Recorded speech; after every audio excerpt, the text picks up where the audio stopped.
1 April पासून नवीन आर्थिक वर्ष सुरू होत आहे।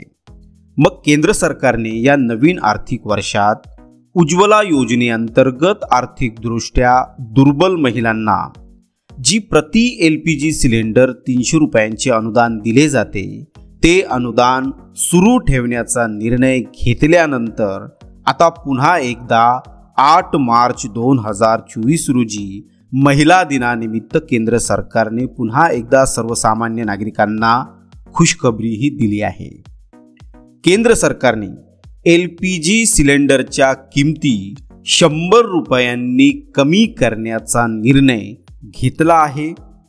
या संदर्भात मित्रांनो, पंतप्रधान माननीय श्री नरेंद्र मोदी यांनी X वर पोस्ट देखील केले आहे, जे समोर तुम्हाला स्क्रीनवरती दिसत आहे। निश्चितच सर्वसामान्यांसाठी चांगला आणि दिलासादायक निर्णय केंद्र सरकारने घेतलेला आहे।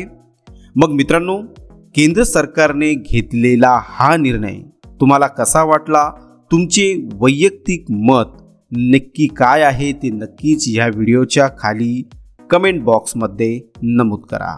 आशा आहे मित्रांनो ही इन्फॉर्मेशन तुम्हाला नक्कीच आवडली असेल। जर मित्रांनो हा व्हिडिओ तुम्हाला आवडला असेल तर नक्कीच लाईक करा, कमेंट करा आणि जास्तीत जास्त या व्हिडिओला शेअर देखील करा।